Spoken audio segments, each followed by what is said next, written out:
Money isn't stressing you. Uncertainty is. It is your demand for a guarantee that doesn't exist. You are trying to solve an equation with missing variables. What if this doesn't work? What if I'm wrong? What if I fall behind? That constant analyzing, that obsession with the outcome, that's not ambition. It's fear pretending to be responsibility. We tell ourselves we are just strategizing. We tell ourselves we are being prudent. But if we look at the data, we are stalled. We are building our lives on a foundation of hesitation disguised as planning.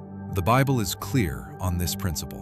Whatever steals your peace becomes your master. If the market determines your mood, the market is your master. If the algorithm determines your self-worth, the algorithm is your master. That is why the increase you are praying for feels so heavy, because a man without peace cannot steward more. If you can't wait without anxiety, you are not ready to carry what you're asking for. Let's break this down logically, because we have confused worry with work. Most of us operate under a massive delusion. We think that if we just had more resources, the uncertainty would vanish. We think, if I just hit that number, then the risk goes away. If I just get that contract, then I am safe. Money doesn't cure anxiety, it scales it. It acts like a multiplier. If you cannot manage the uncertainty of a $100 decision, you will not be able to manage the uncertainty of a $10,000 decision.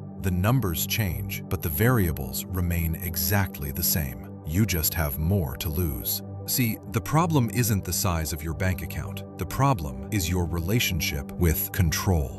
That stress is simply you trying to play God. It's you trying to predict the future, force the outcome, and manipulate the variables to ensure you don't lose. You are trying to build a fortress of safety rather than a life of faithfulness. This is why peace is the ultimate diagnostic test for your readiness. We measure progress by productivity. We look at the KPIs. We look at the hours logged.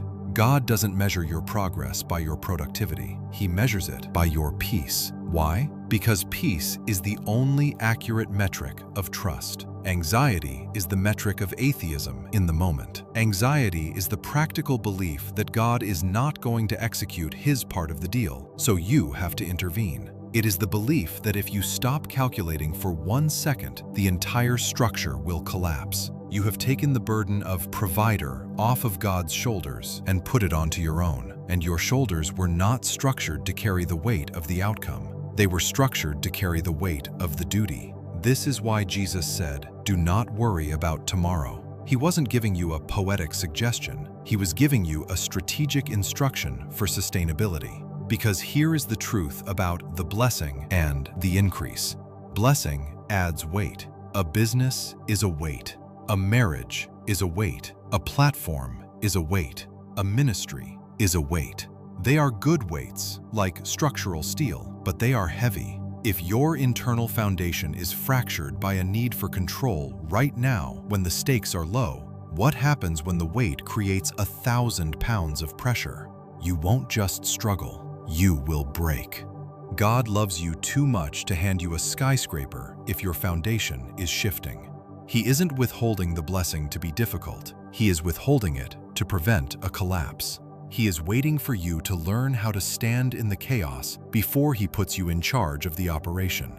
Think about a leader in a crisis. When the market crashes or the plan fails, who does the team look to? Do they look to the person analyzing every worst-case scenario? No, they look to the one who is steady. Peace is the prerequisite for authority. If you are reactive, you can't lead. If you are terrified of being wrong, you can't make wise decisions. You will only make safe decisions. You will play not to lose instead of playing to win. Fear makes you hoard resources. Wisdom makes you invest them. Fear makes you defensive. Wisdom makes you decisive. You cannot build a kingdom if you are ruled by a need for certainty. So, how do we fix this? How do we stop the loop? You have to stop treating peace like a byproduct of success. You have to treat peace like a prerequisite for success. This means you stop looking at the gap between your plan and reality, and you start looking at the assignment. You have to catch that thought and recognize it for what it is, a waste of energy. It is interest paid on a debt you may never owe. You have to detach your identity from the result. You are not your net worth. You are not your metrics. You are not your title. Those are assets you manage, not things you are. When you realize that, the desperation leaves. You can work hard, not because you are trying to outrun poverty, but because you are focused on the mission. You can build, not to prove your competence, but to exercise your gifts. So, here is your challenge. Stop asking God for the more until you have mastered the now. Stop asking for the expansion when you haven't stabilized the core. Look at your uncertainty. Don't analyze it. Don't negotiate with it. Ask it, what am I trying to control right now that isn't mine to control? And then release it. The wait isn't a delay. The wait is the training ground. It is where you learn to operate without a guarantee. If you can learn to trust Him without seeing the full roadmap, if you can learn to work diligently without obsessing over the reward, if you can find stability when the variables are changing, then you are ready. Then you can carry the weight. Then the increase comes. Because the world doesn't need more rich people who are anxious. The world needs leaders who are steady. Be one of them.